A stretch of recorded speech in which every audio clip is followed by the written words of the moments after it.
Welcome back, Singles Connect community. It's another wonderful evening, and we're here back with another exciting topic. If you missed last week's episode, I encourage you guys to go back and catch up on that. We discussed submission versus mission in a relationship, and trust me, there was a plenty of nuggets that was dropped, guys. So again, go back and watch the episode, make your comments, let us know what you think. And if and we were actually discussing maybe revisiting that topic. So if you guys think it's a good idea, just leave a comment and let us know. I have my beautiful co-host with me here, Dr. OJ, and our third leg, which is Akong the King, is also here. And we're here with another exciting topic. And in the famous word of Akong, we're going to chop it up tonight. And we are going to be talking about emotional and verbal abuse in a relationship. So we're just going to jump right into it. I don't know who wants to go first and just give us your thoughts on what do you think about emotional and verbal abuse in a relationship. And I think this is a good time to talk about it based on a lot of things you see going around in the culture, in social media. I think it doesn't get talked about enough to me. And I think some people may think that because it's not physical abuse, because so much emphasis is put on physical abuse, it's Mhm. overlooked. And I think the emotional and verbal abuse to me, I think is more damaging than the physical abuse. That's just my take. So I'm eager to hear what your guys' opinion is on this topic. Hey, good evening, my beautiful, handsome co host partners. Guys, listen, and it's so funny. I didn't even know what the topic for tonight was because I know that when we were kind of just doing a bit of a background prep for tonight, and I can't Hmm. ask what are we discussing. So I went in the group chat to look at I was like, so, and this is the t shirt I've had all day, Honey Drops Foundation, because I went to speak to a few prospective sponsors and stuff like that. Anyway, this is my space where I am extremely passionate about. And I'm going to try tonight to like be very lighthearted about it. However, emotional abuse, physical, verbal abuse, there is nothing lighthearted about it. They say sticks and stones don't break my skin, break my bones, but words Hmm. will leave a lasting damage in the soul of a man, in the soul of a Hmm. woman, in the soul of a human being. So it is very, very serious.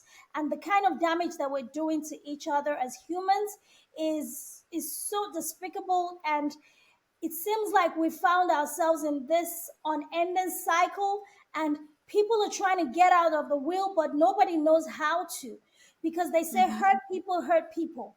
When people get in relationships and we're putting up these patterns of behavior, we don't really know where they come from. It's because a lot of us broken from so many experiences, and the most difficult thing for most humans to do is to do the soul work of restoration and repair. Hmm. Nobody wants to look in the mirror and look themselves dead in the eye and say, I'm a narcissist. I am an Yeah. abuser. I am a manipulator. Nobody wants to tell themselves that truth. We just prefer to carry on and hope that people will keep tolerating it, or just say, this is who I am. If you can't accept me, then why do you want to be with me? Just take what you get. What you see is what Hmm. you get. And a long time ago, I learned that if the way you are is not the way you're supposed to be, then it's your duty to change and modify yourself to becoming a better version of yourself. So it's a very serious Hmm. topic for me, and that's kind of like my opener. But there's a lot to unpack when it comes to emotional and verbal abuse. So I'm excited to hear Yeah. what you guys have to say and how we kind of dissect that tonight. Okay. So, Okan, what is your intro from the male perspective? Because I often think that sometimes there's a shadow on the male when it comes to domestic abuse in relationship, whether it's emotional or verbal abuse. You often just see the focus and the emphasis just placed just on the women. But a lot of men too suffer from emotional and verbal abuse, but it's not talked about as much in mainstream or anywhere. Yeah, absolutely. I mean, you're right. Emotional and verbal abuse, they sort of like move together when they occur a lot of times. I see emotional abuse as a tool, as people use them as a tool. Sometimes it's used as a tool of escape, it's used as a tool of dominance, it's used as a tool of control. I know some people can abuse people or indulge in this unknowingly, But I think that can only happen in the early stages, being that no one is perfect. But I think when it continues as a pattern, it's deliberate. So as you know, I'm very big on intention. So I really think that emotional abuse that goes deep is something that is intentional, where the Mm-hmm. person actually intentionally does that, Yeah. versus what we hear, whether it pertains to men or women, oh, I didn't know, or whatever, because for me, I feel like with emotion, with this abuses we've mentioned, there's always feedback. And I think that Yeah. feedback is something that should always direct you or call your attention to what has been done. And so basically how the person responds after that or looks at the action that they might have committed against the other person will tell you if this is intentional or not. But it's a very in fact, it's I think it's the most rampant form of abuse in relationships, like I said, because it's really easy to quickly use that tool to gain control, or Mm-hmm. manipulate, so it's definitely something we need to talk about. um like every other thing, it can become a habit. It can become a habit. It becomes part of you, and you need to fix that. It can also be something that it's just a pattern that happens, and when you're dating or you're with people, you have to be able to look out for things like that to see how it happens. And the person who is abused can also become a victim of that. So emotional and verbal abuse for me, I'm just putting this is just an introduction. It's something that can either make or break you. Not make, but more break you, and you may not be able to recover Mm-hmm. from it. People have not recovered from certain type of emotional abuse, and so it's definitely something that we need to have more conversations about, and definitely need to discourage. And for those who don't understand how it works, we need to really talk about it to see if this is what you're doing. You need to refrain from it and move in a healthy way when it comes to a relationship. Okay. Yeah. I'm glad you brought up the whole thing about patterns. So, our singles communities, like to give you guys practical tools, and everything we talk about is, I think, are things that is not really often talked about or discussed, especially in the early signs of dating or courting someone, where there are certain things that you look for because you sometimes you overlook certain things because you're in that phase of the all the butterflies in your stomach, the happy go lucky, or the person can be love bombing you too. So you overlook these type of things. So I'm gonna give you guys like some practical examples of stuff that I had looked up earlier regarding like the emotional and the verbal abuse. And some people may think, oh, it's nothing, the person is playful. But I'm very glad that Akan brought up the word pattern because that's what you're gonna look for is how this person talks to me, how this person actually treats me, and the things that this person is saying, and how often they're saying it, and the tone in which they're saying it. And is it really a joke, or is this is something that is consistent with this person behavior? And then you have to take into um, take inventory of how do you feel after this person say this thing to me, how this person talked to me or whatever it is, how does it make me feel afterwards? And especially if you have the emotional intelligence to verbalize that this makes me feel this certain type of way, and the person acknowledges it but goes right back to repeating it. You know that saying that says it doesn't make sense that you apologize if you keep doing the same things. So the apology is kind of like non-existent. There's no point in apologizing if you do not plan on changing the behavior. So some of the practical examples that I would give you guys is the screaming or shouting. It's also mocking, calling you hurtful names, or using derogatory words about you. Refusing to talk or be kind until you do something they want. That point goes to the manipulation part that Akan was talking about. So you have to watch for some of those tactics too, making you doubt your own sanity. Now, see that one I have witnessed a lot in my life. Let me tell you, and I give you guys an example. It's kind of like when you know you're right about something, or your instinct tells you something, or you even have evidence, but this person paint the picture like you're the one that's the problem, and the issue is with you, even though you have the evidence. So you create this atmosphere as to make it to say that you're the crazy person in this relationship, or you're the crazy person in this situation, although you have hard evidence or your intuition is right. that's the picture they paint of you, not only to yourself but to even the world, because they have to make sure they put themselves in the best light or create themselves to be the victim, just in case anybody else identified. So Dr. OJ, from your work with dealing with, because I know you're a big advocate of domestic violence, especially against men, because they're kind of overlooked, like Mhm. what are some of the things that you've seen in relationship where people just don't even recognize these signs and these symptoms, that this is a part of abuse, and it doesn't have to be physical where people can see bruises on you and you're battered and beaten or hospitalized to know that you're in an abusive relationship.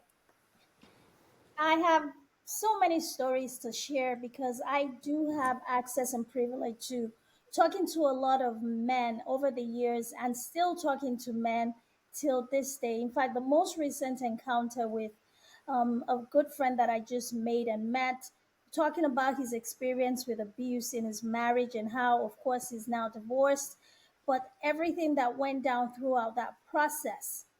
And he said to me, he said the one regret that he has is once the abuse started, the fact that he did not leave and he stayed, hoping that, okay, if he left, what was going to be his excuse? My wife hits me, which she did. She talks down at me, which she did. She pretty much went through the entire spectrum of abuse with him, but it was like, who's gonna believe me? Who am I gonna tell that this is happening to me as a man? Of course he did, of course, confide in a few people, but he just felt like, I'm a man, I can manage this situation and make this thing work. He said that's his biggest regret in all of this. So the dynamics are it's very different. The stories and the outcomes are similar.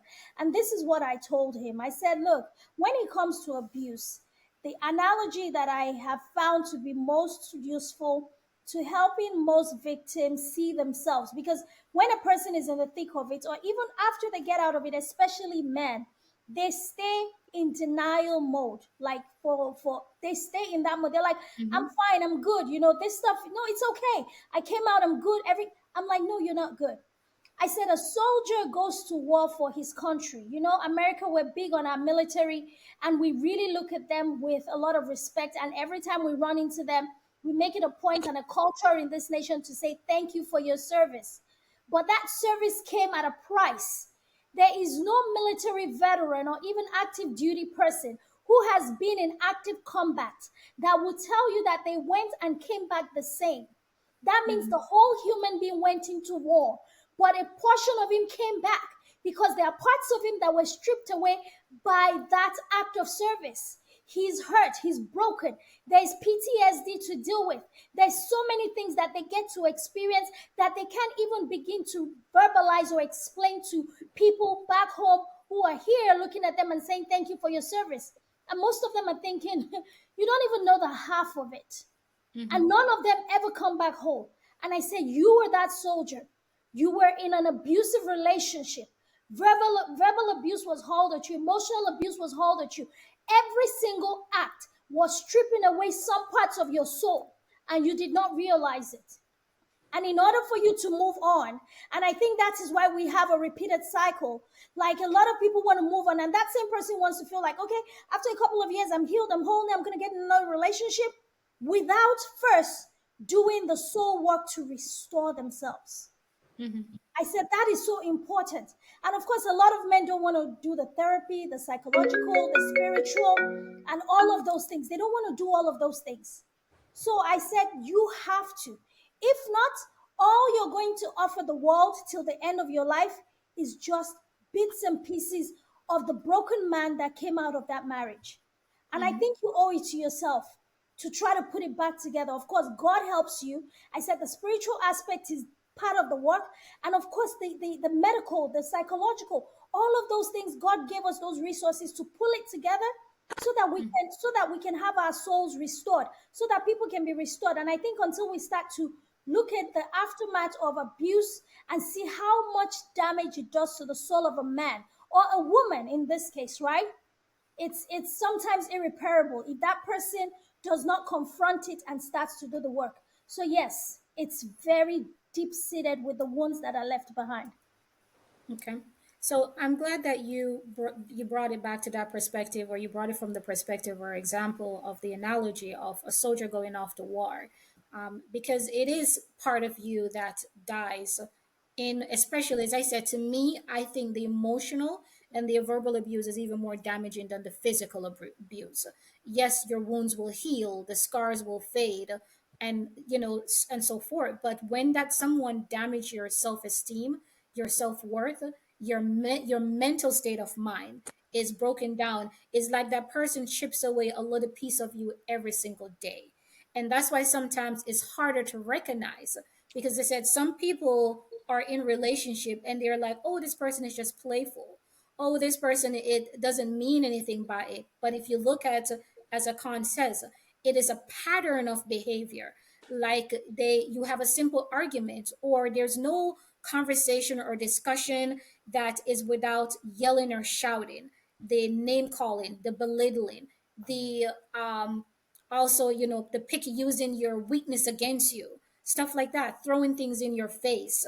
The I just had a conversation recently with a friend, and I'm just like, I don't understand, but again, as I said, I know it's more mental than anything, because when somebody has gotten a hold of you like that, so in that mental way, it's hard to break away from something of that nature, and it's very difficult. But at the same time, I really do think, though, for people who stay a long period of time in those relationships, that there's a little bit of self-worth and self-esteem issue there going on there too. Like, I often feel like somehow they tell themselves, I am not good enough, or I'm not worthy of anyone else, or the love of anyone else. So I don't know if you guys have any light to shed on that.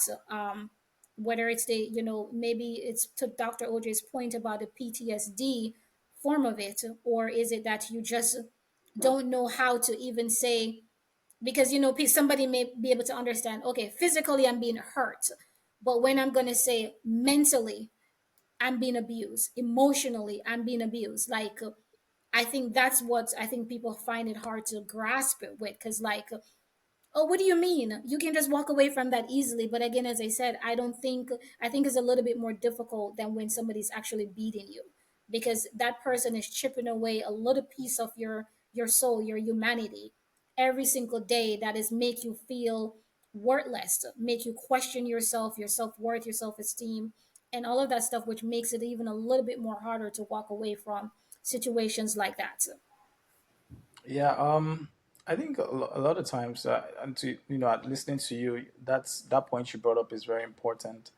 I think a lot of times when we see cases of emotional abuses, when it's happened after a long period of time, that it Mm, becomes, it starts to be something that everybody knows about and stuff.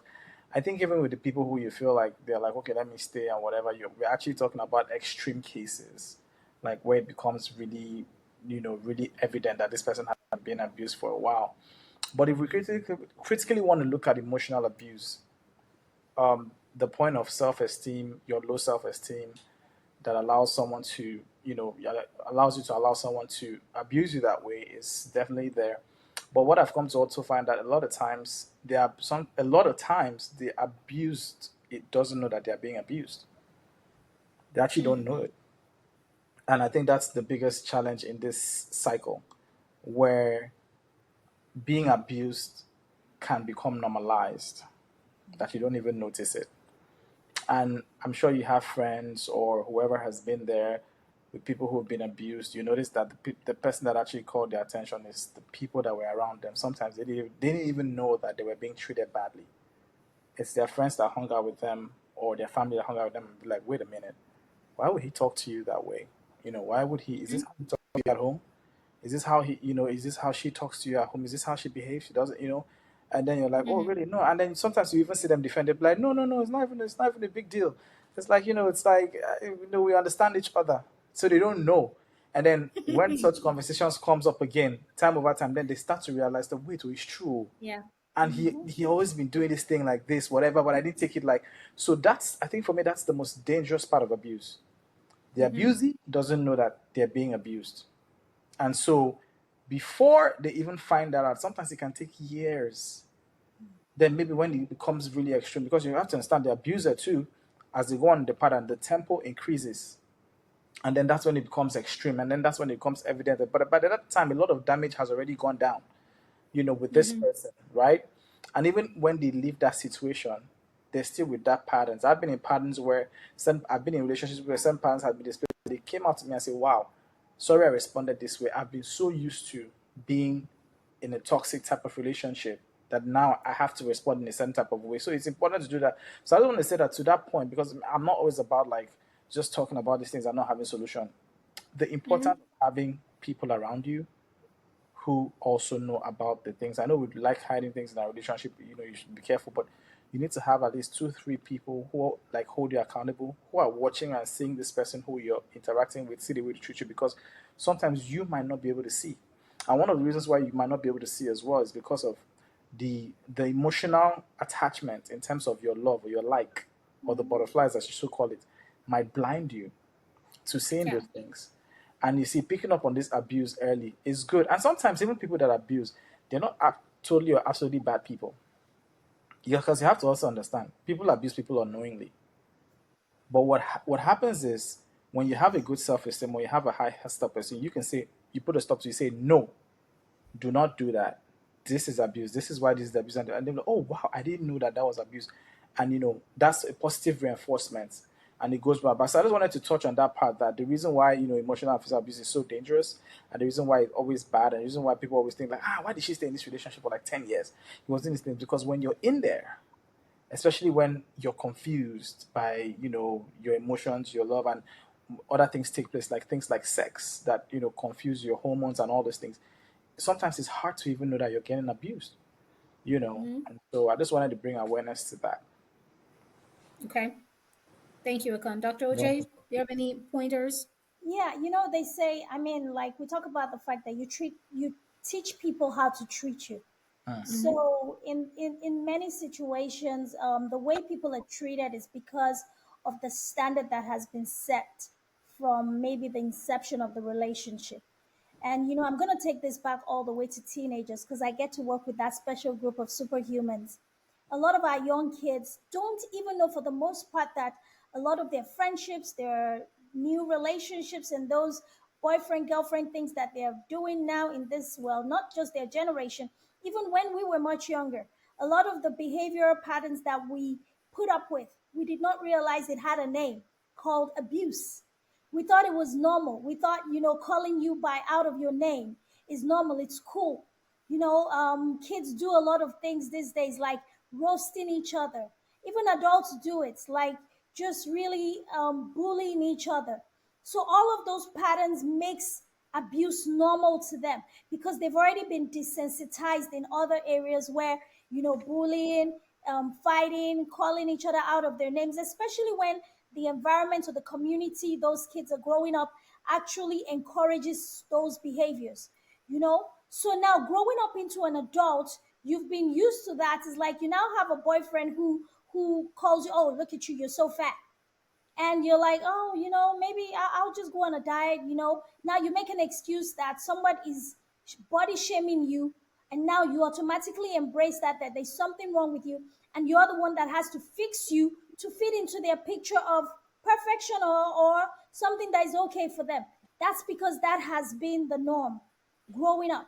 So there's a lot of work that needs to be done when it comes to this situation of abuse.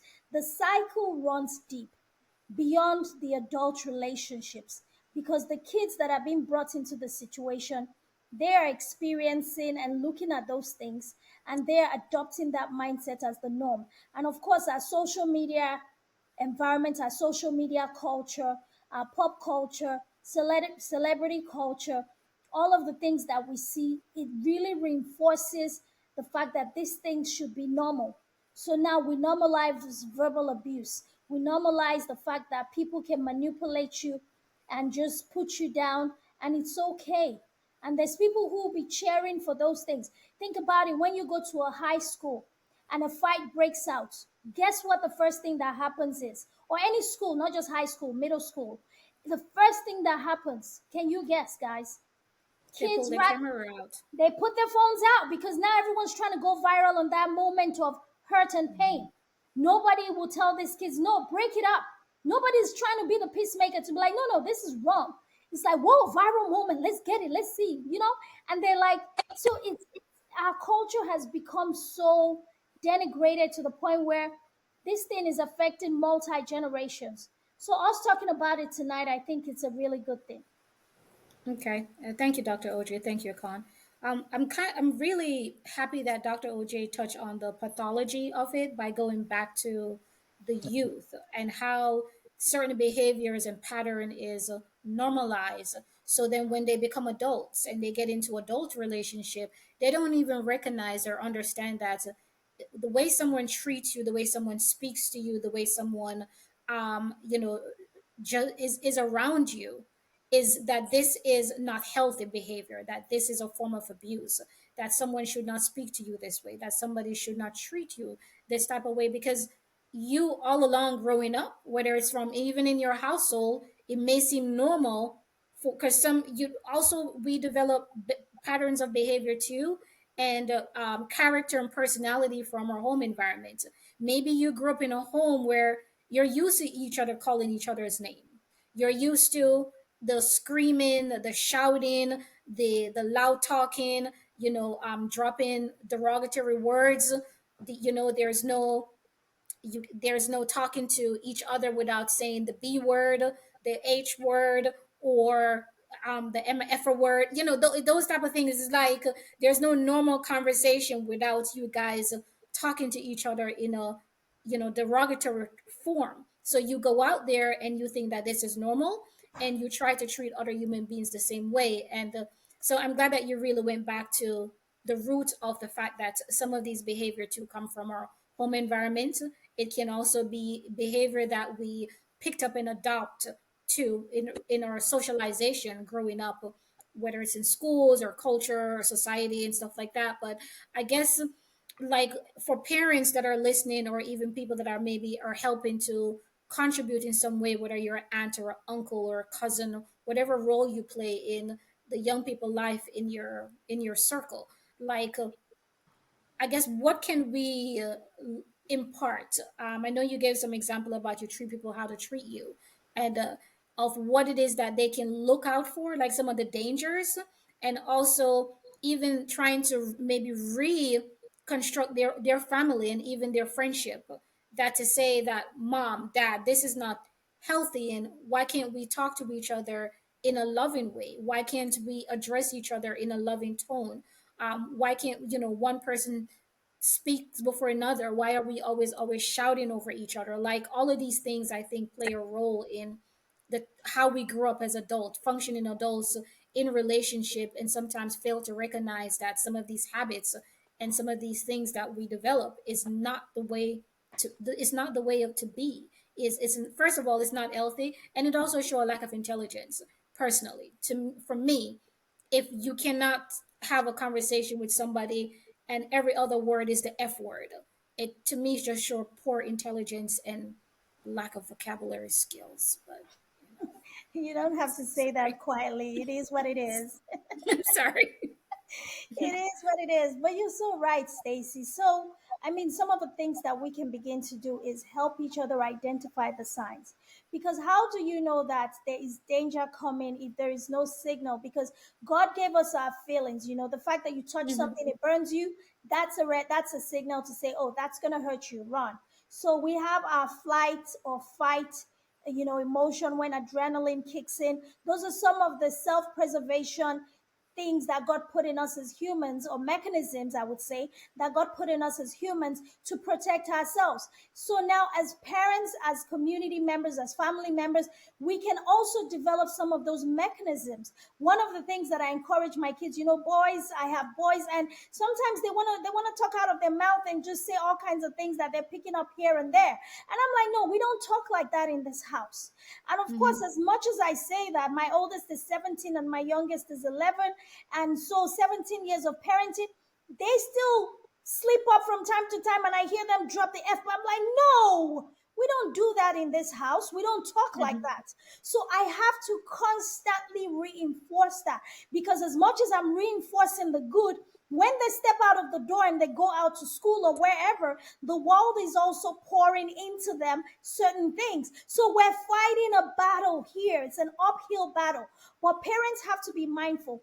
You know, when we look at the cultural divide, and I'm going to say this is going to be very sensitive. And I thought about it long and hard in my head, but we have to say, when we look at the relationship between the black man and the black woman, and now there's a new trend that you say the black man is tending more towards the other races of women beyond us.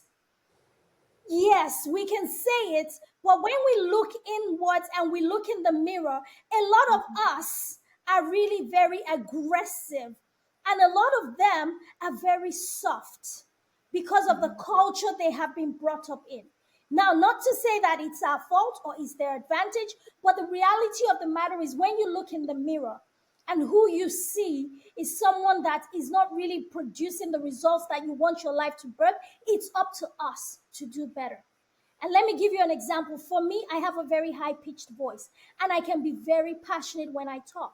But Mhm. over the years, learning and growing and honing my craft in speaking and just being out there in public and even having such a public platform where even when I go, I find people recognizing me in places that I don't expect them to. I now began to understand that I needed to always show up correct. I can't afford to be caught in a very weird situation where I'm raising my voice or speaking out of character. So I really started to work on the tone of my voice. So even when I get really passionate, in my mind, I've trained myself so much that my subconscious keeps pulling my voice back to Mm. say, bring it down, bring it down. Sometimes people be like, I can't hear you.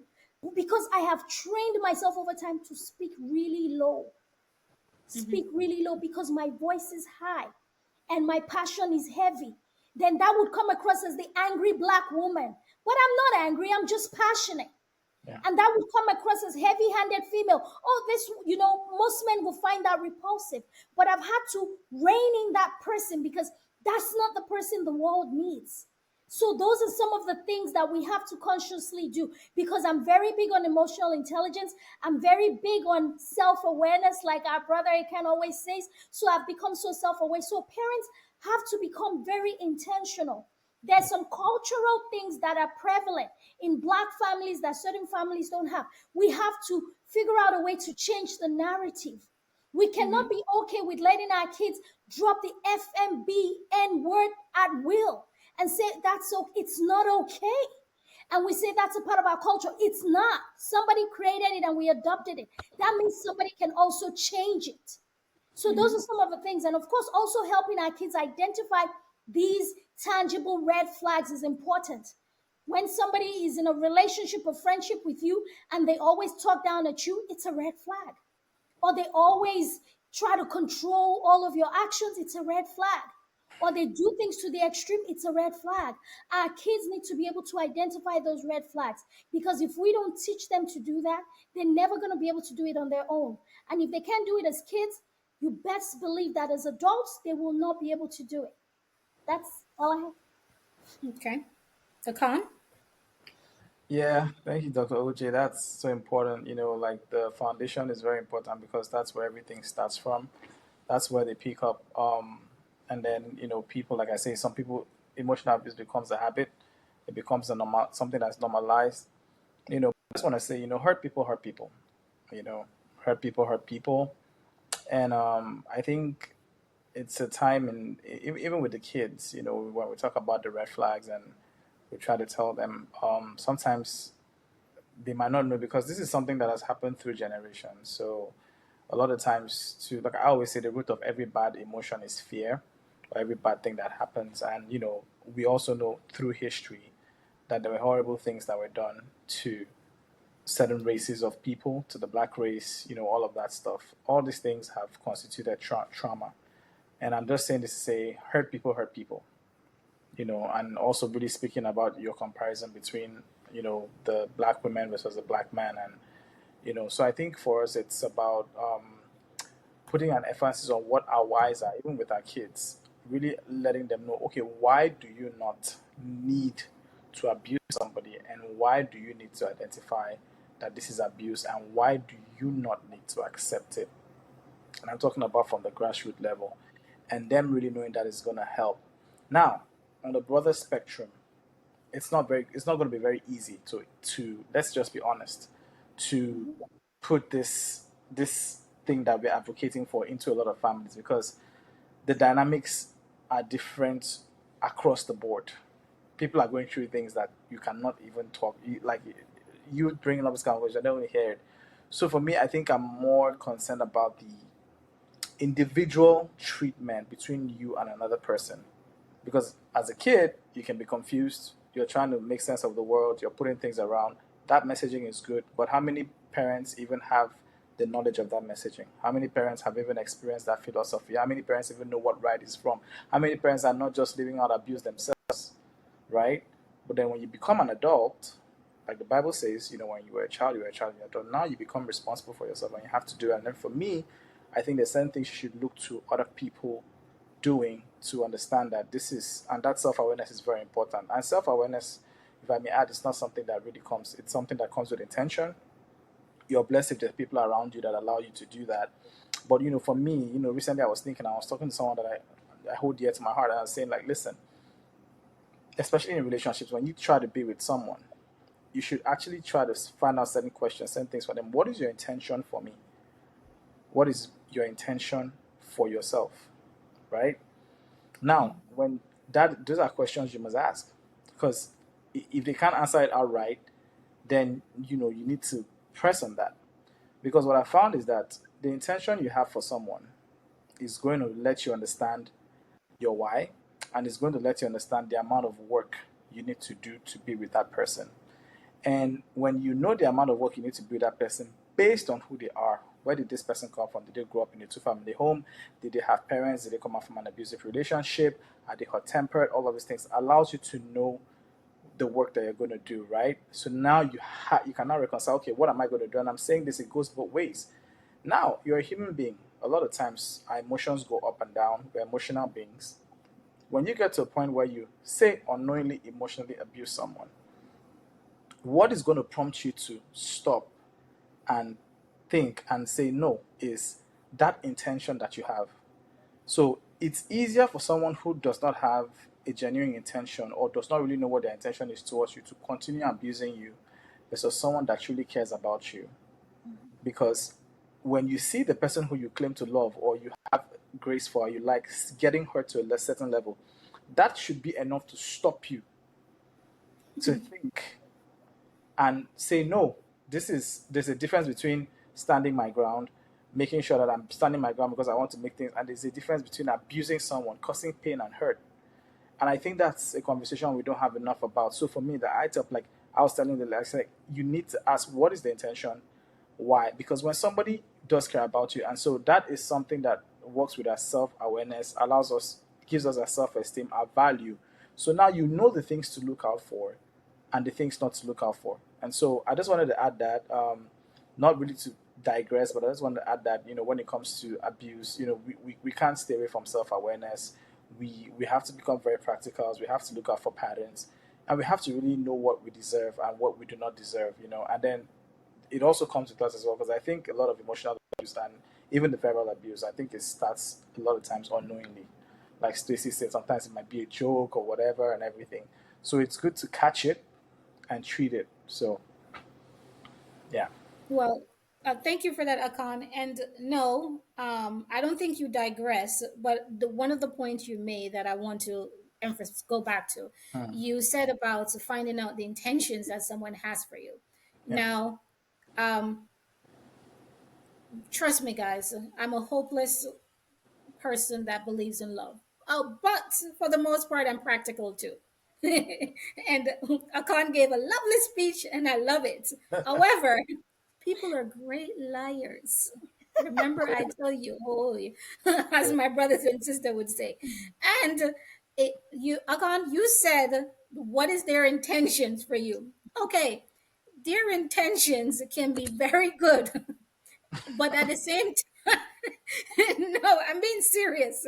Their intention can sound very well, Yeah. but because they're manipulators, and because, as Dr. Oche says, there are also narcissistic personalities that you're dealing with. Yeah. That part that you mentioned about being self-aware and having self-esteem, Hmm. our community, it really, the onus is on you. Yes. You can ask all those great questions, but if you're dealing with a great manipulator, a sweet talker, a person that is very intelligent, because you have the intelligent manipulators, you have the ones that know how to really run game on you. And as I said, then they laugh it off. Oh, it's just a joke. Oh, I'm just playing with you, girl. Oh boy, I'm just playing. Why They're are you testing the acting like that? Why water. are you so sensitive? They're And what, testing the why are water. you acting like this? I'm just playing. And listen, listen to me very carefully. These are the people what I'm talking about. They make it look like you're crazy, make it look Mhm. like you're overreacting, Yeah. make it look like you're too sensitive, make it look like The you just gaslighters. want to, yes, you want to start an argument for no apparent reason, and look at all the things that I do for you, and the one little time I say this to you, but it's not one little time. You said it twice last week, then we have a good week, you didn't say anything. Next week, you say it again, a pattern of behavior. So I'm glad you brought it up. But I will emphasize that you still, the onus, I guess, I still is still on the individuals that are in the relationship. Like you really have to start becoming very cognizant of these people's personalities, and start looking for the pattern, and start actually looking at when these things are being said and how it's being said, and if they're using it to, as I said, to manipulate you. Because I know we touch a lot on the emotional stuff. Some of the verbal abuse, or some of the things that I looked up to, talk about the criticism, the blaming, accusation. It talks about threats. Like those are some of the signs too of the verbal stuff that we overlook. And as I said, they try to play it off like it's a game. You're too sensitive. You're overreacting. And why you blowing up? Why you acting like this? When it's really that's and maybe to a calm point. Sometimes they don't even know, the abuser themselves don't know that I Yes. am abusing someone by my actions. But the thing for me is, if you are self-aware enough, you're a healthy person in terms of your emotional well-being, your spiritual well-being. You know who you are. You are a person that has great self-worth, great self-esteem, and you can have an intelligent conversation to say, I don't like the way you talk to me. I don't like the way you treat me. This hurts me this way. This makes me feel this way. This trigger me in this way.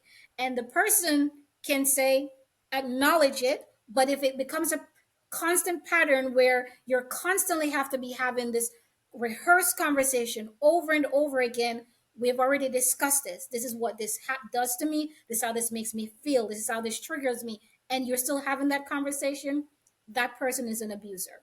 That person is not trying to change. That person needs help, and it's for you to decide that this is not a healthy space for me to be in, and I probably need to walk away from this. So I just wanted to bring that point that Akan gave some great points, but watch out for the players and the players, and that can go either way. Whether you're a Devo or a diva, it happens on both spectrum. Yes, in No, but both spectrum. So that's I all I thought, wanted to add. So if you guys have anything else that you wanted to add on this topic, I know we're kind of laughing now, although yeah, it is a very yeah. serious conversation that we're having here, and this is something that is need to be talked about, and is something that is problematic. It's a problematic situation in our community that is not talked about enough. And Dr. OJ brought up about the dynamics between black men and black women. I would like to say, Dr. OJ, that's a whole nother topic for another conversation. I really hope we get to discuss that. But I think that some of us is more assertive than we're more assertive and passionate than we are aggressive. I think that is the language though that the world is used to describe us. Because I know I get very passionate, and my voice tend to carry, especially when I'm talking and passionate about something that I care about. And we do get labeled as aggressive, the angry black woman, when it's more that we're assertive, we're passionate, and we're trying to drive home a point. So of course that passion ignites into us, which I think is too why they love us, for the men of us that understands us.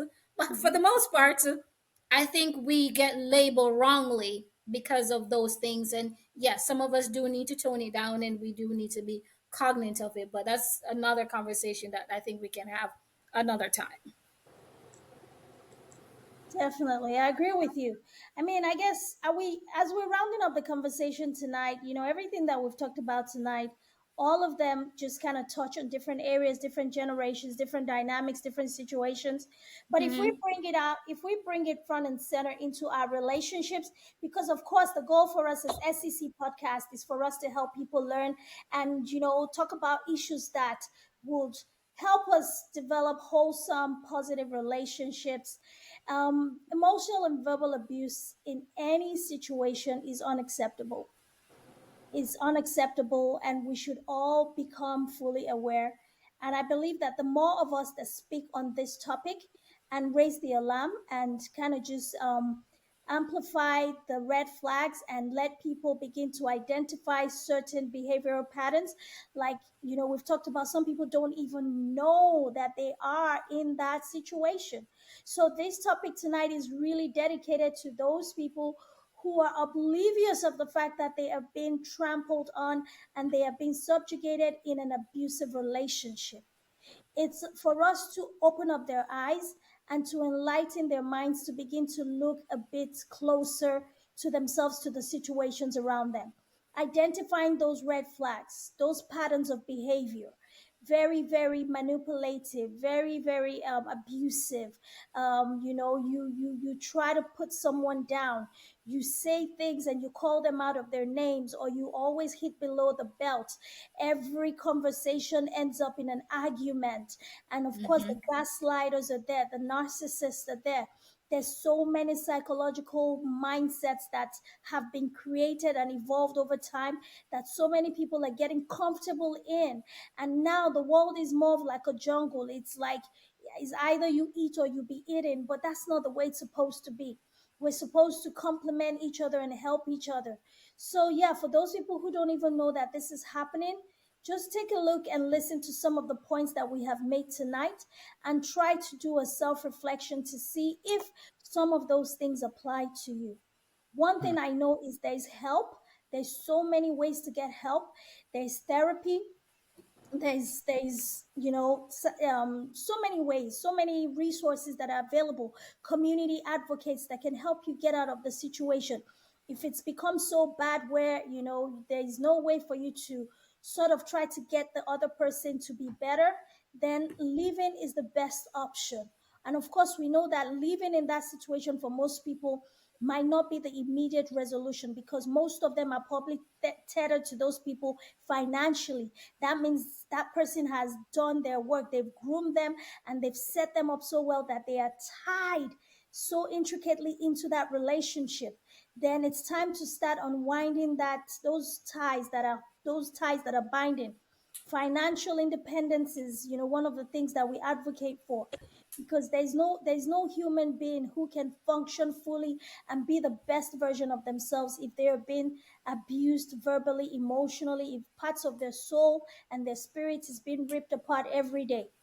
So, yeah, so hopefully this episode moves the needle forward in that direction to help those people who really don't know where they are. So, yeah.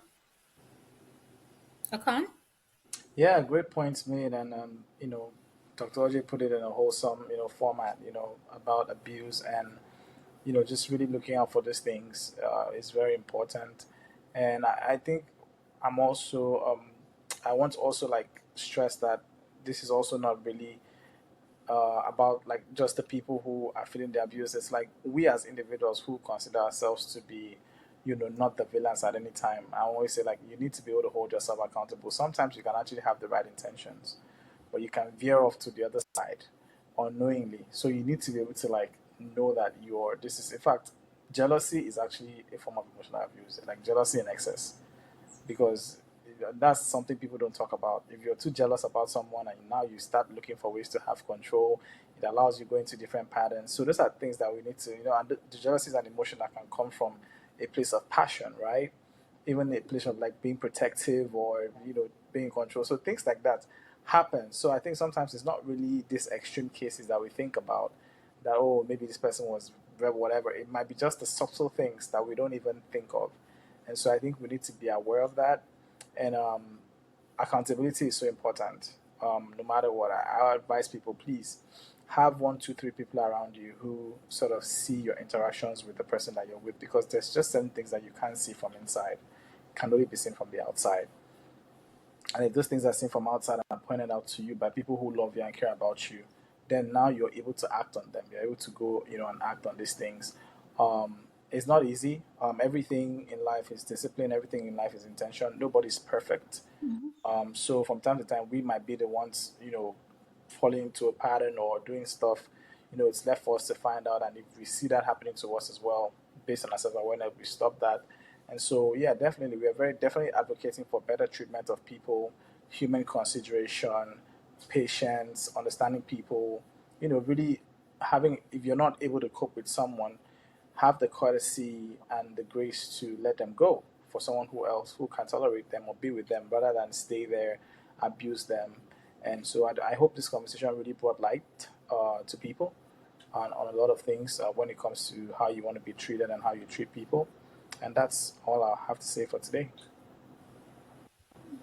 Thank you, Khan. Thank you, Dr. OJ. I think Dr. OJ wrapped up this conversation very well. I think she gave a great synopsis of everything that we talked about. So, and I like the way Akan ended it. So he talks about isolation is what's, I believe, the point he was trying to make.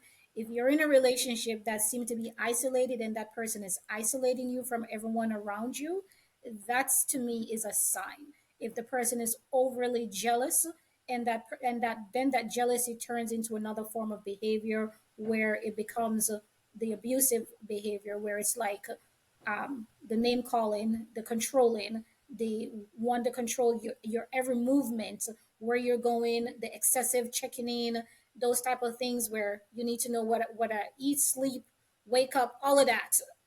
It's too much. So you got to look at those little patterns. So it's nothing is never too small or simple, or oh, it's not a big deal or anything like that. So just be self-aware, be cognizant. Dr. OJ also talk about help. There's plenty of help that is out there, and anyone that is in any type of this situation, if you do find yourself in it and you happen to find yourself out of it, we strongly suggest that some type of counseling happens afterwards. There is work that needs to be done to rebuild your self esteem, your self worth, and also to figure out the damage that was also done. And why is it that the damage was allowed to be done in the first place? It's you always have to try to get back to the root of things in order to figure out how to move forward. And there is also the domestic violence 1-800 hotline that is available for anyone that needs help. And as I said, it doesn't have to be physical to call that number. They do understand different form of abuse. So don't think that you have to be in a physical abuse in order to seek help from even those broader international, more worldwide than just talking to a friend or a confidant or somebody or a family member, whoever it is that you can seek for help in order to help you get out of those situations or try to give you some directions. So, again, guys, thank you guys for joining us for another fantastic conversation. Although it's a sensitive one, it is a serious one. It's one that we think is not talked about enough, and is one that we think is overlooked in our community, especially for I think in the African American community. So let us know what you guys think about the conversation.